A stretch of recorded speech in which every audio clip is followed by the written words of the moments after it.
अस्सलाम वालेकुम। आइए आज हम सूरतुल बकरा की आयात 26 से 39 तक का सफ़र करते हैं।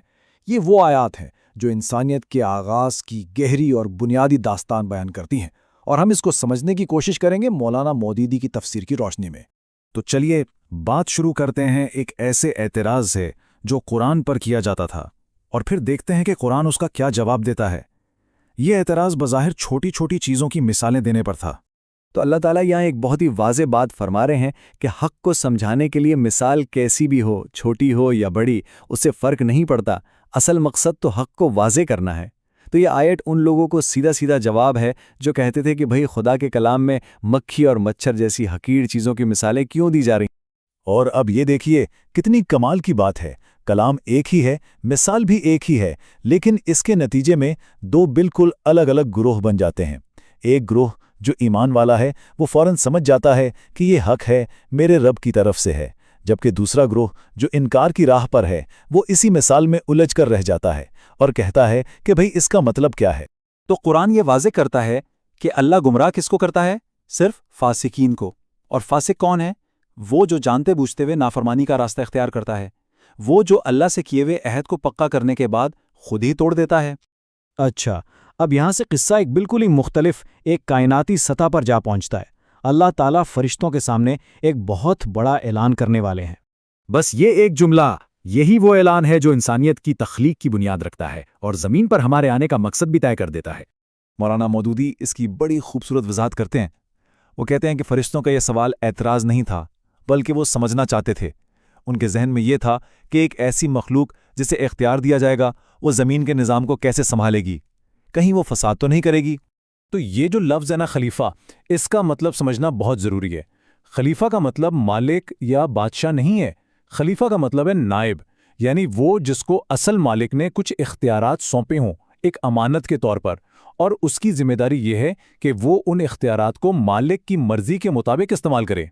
तो अब आगे देखते हैं कि अल्लाह ताला ने अपने इस फैसले के पीछे जो हिकमत थी, जो वजह थी, उसे फरिश्तों पर कैसे जाहिर फरमाया, और इसका जरिया बना इल्म का एक इम्तिहान। यहाँ नाम सिखाने का मतलब सिर्फ रट्टा लगवाना नहीं था।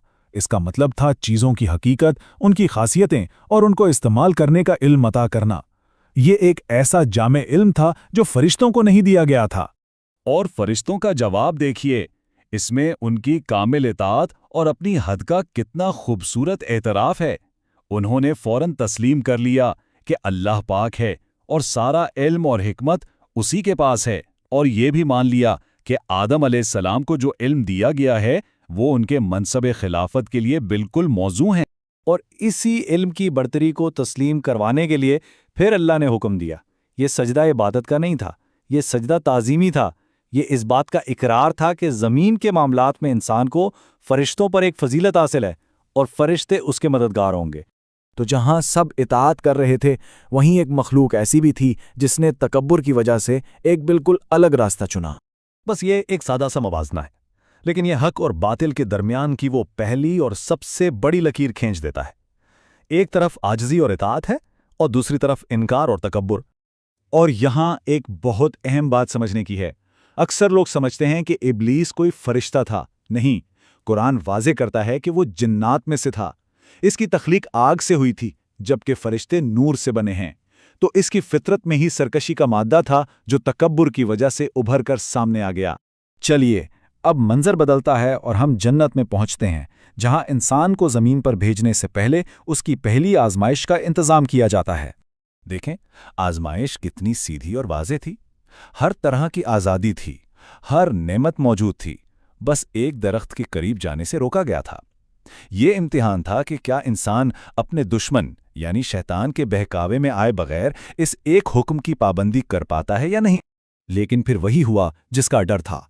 शैतान ने अपना काम कर दिखाया और वसवसा डालकर उनसे वो लग़ज़िश करवा ही दी, जिसका नतीजा ये निकला कि उन्हें जन्नत की उस पुरसकून जिंदगी से निकलना पड़ा।